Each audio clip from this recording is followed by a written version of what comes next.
We're with Coralie McGuire Siret.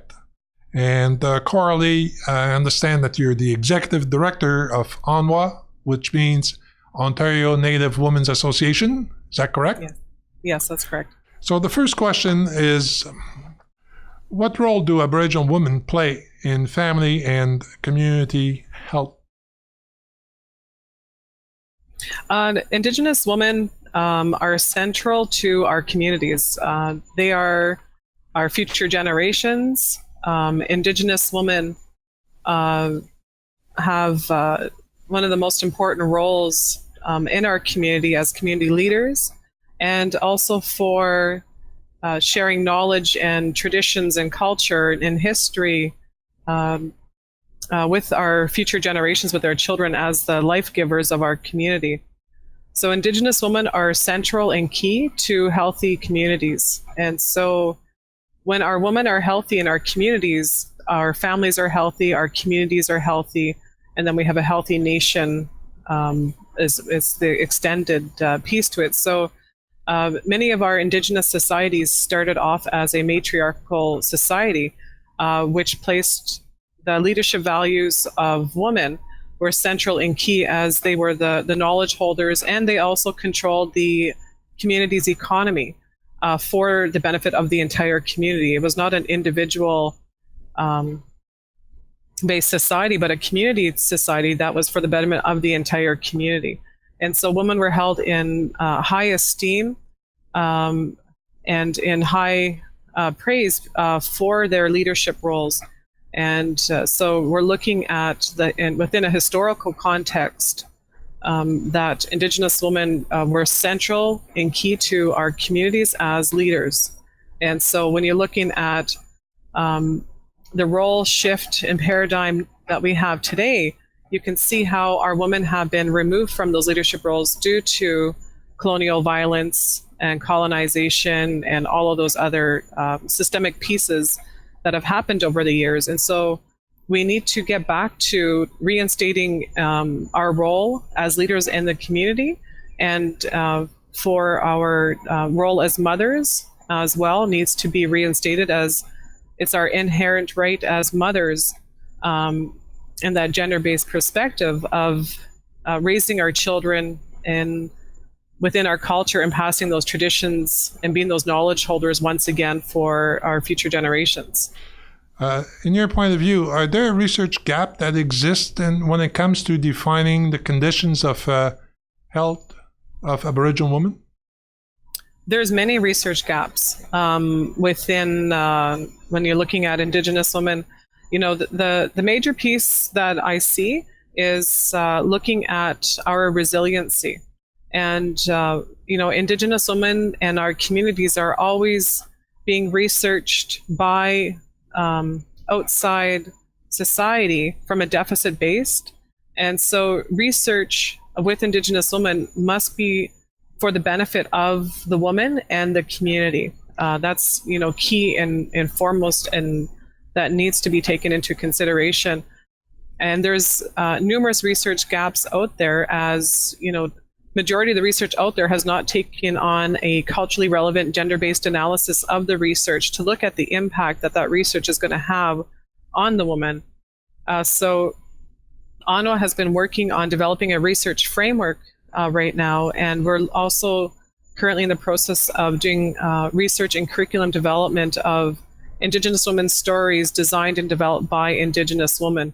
And so that is key, as most research out there looks at us as deficit-based as opposed to strength-based approaches.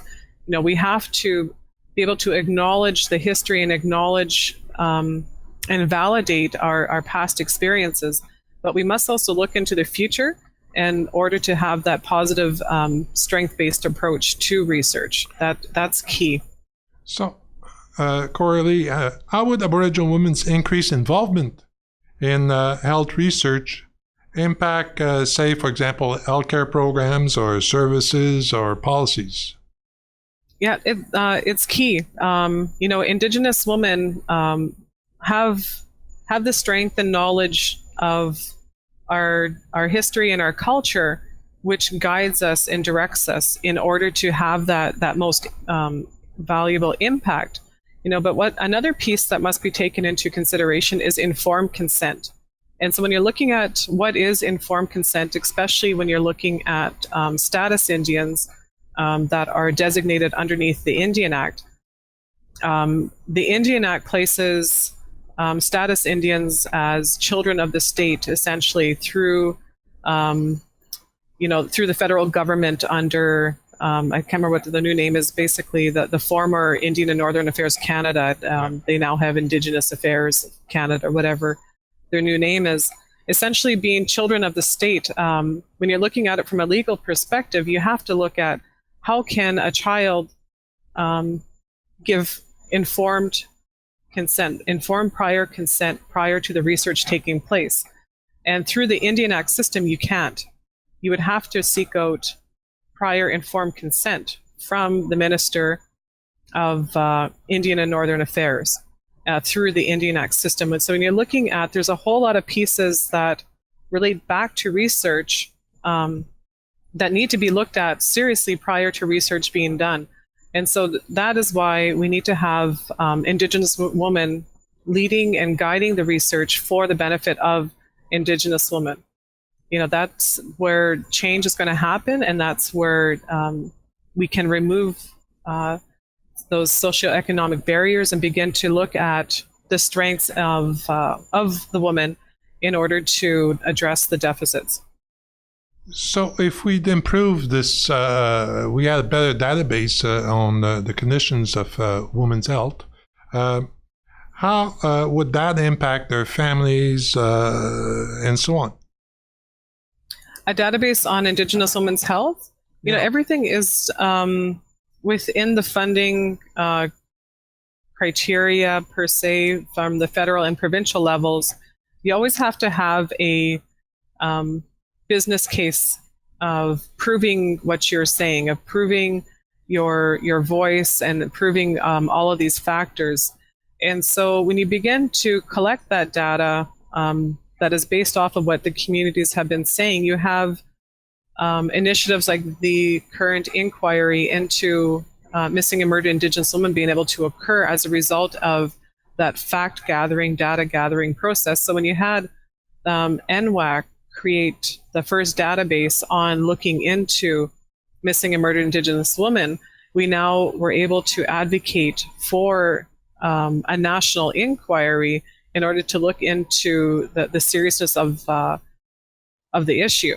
And so the same will be able to occur when you begin to look at the health data and stats of Indigenous women. I know there's a lot of information out there already, but a lot of the research hasn't been done and designed and developed by Indigenous women. It's been done from outside sources for their personal benefit or their agency's benefit, but not for the benefit of women.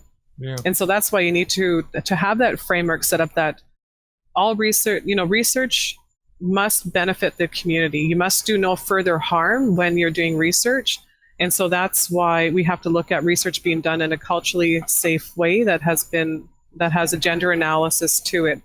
And so when you're looking at a database, that database needs to also include the strengths and resiliency of the woman, and can't just be a deficit-based data. So in short, having a proper database, it means eventually better services, and services are more focused on the specific needs of Aboriginal women.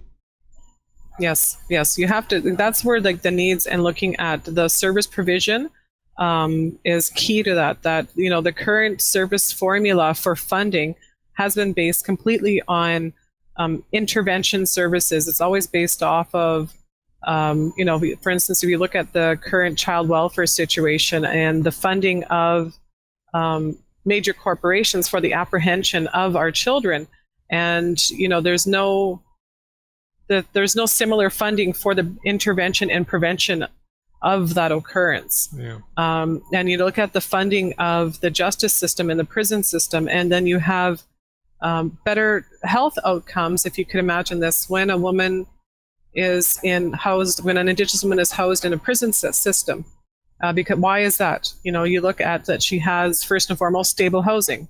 Whether and I don't personally believe that housing a woman in a prison system, costing approximately $100,000 a year in order to house her.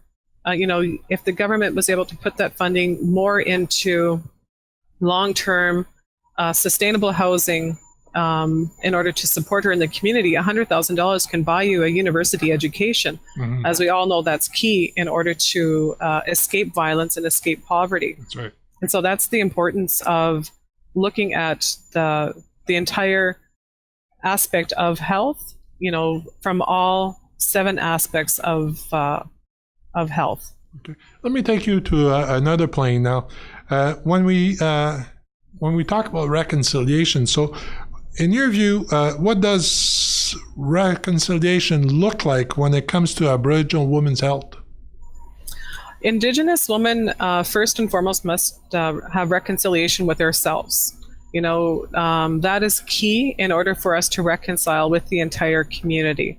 So reconciliation with the Indigenous woman begins as an individual journey that is then supported by a family journey and then a community's journey. So when you have reconciliation with an Indigenous woman, we must honor and recognize her as her role as a mother. Like if we look at the mother aspect first, and then we'll begin to look at grandmothers and aunties and extended family. Resiliency with Indigenous women has shown and proved time and time again that her role as a mother and as a community member, as an auntie, as a grandmother, has shown to be proven her resiliency in order to escape violence and in order to escape health, social factors, and looking at Maslow's hierarchy of needs and all of those pieces. And so our women need to be reinstated back to being leaders in the community. So reconciliation must honor and recognize women as being the leaders in her community. You have to begin to start somewhere. And so, and I'm not talking about the Indian Act system. I'm not talking about Indian Act leaders. I'm talking about, our traditional roles as community leaders, and the voices of the woman need to be foremost and at the front. For, women have to speak for themselves. When you're looking at the United Nations Declaration of Rights of Indigenous People, that, women have the right for their own institutions of their choosing. We have the right for self-determination, and the Indian Act system removes that right for self-determination. So, how can health equity be achieved to close the gap between Aboriginal and non-Aboriginal women, or bridge the gap in Aboriginal health outcomes? You have to look at the entire self within every aspect of a woman's life. A woman's life is not individual, it's communal.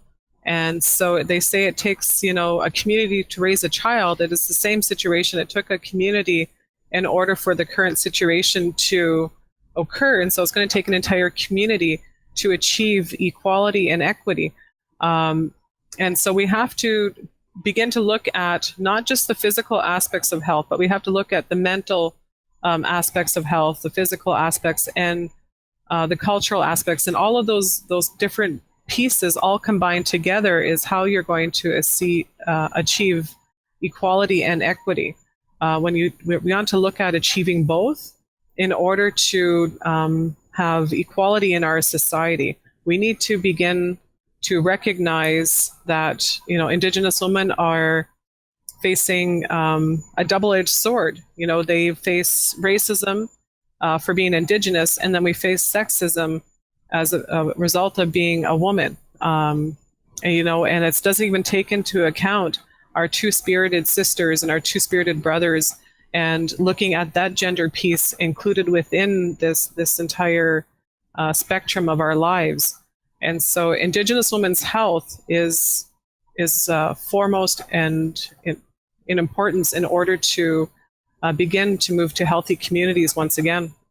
So talking of community, in your view, what would be the impact if research on Aboriginal women's health issues was community driven?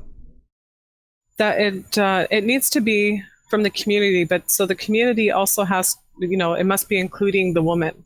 The woman's voice must be done there, and it has to be community driven. You can't have any research that is being completed must be driven by the community. Once again, in order to have that reciprocity and that rapport built, you have to be able to do the give and take back and forth. And so when it's community driven research, it has to include the community, and also validation must go back to the community as well. That's an important step in research, is bringing back those facts back to the community and asking for validation of the findings and confirming that, yes, this is what we heard from you. That's part of a truly community-driven process and research. One last question is, what could we do to create more meaningful research and knowledge on Aboriginal women's health? Begin having the dialogue and the discussion. Don't come to the table with preconceived ideas and thoughts. You can come to the table with ideas, but you have to have it validated by the woman first and foremost.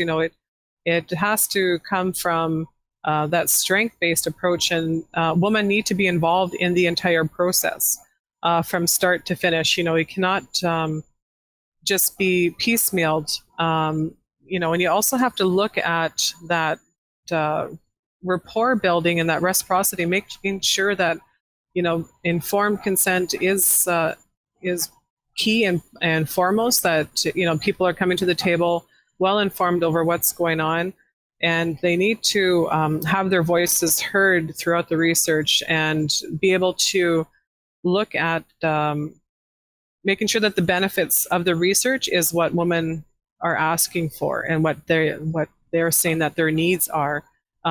That's that community-driven process. Well, on those good words and wise words, we'd like to thank you for your contribution to the dialogue on Aboriginal women's health.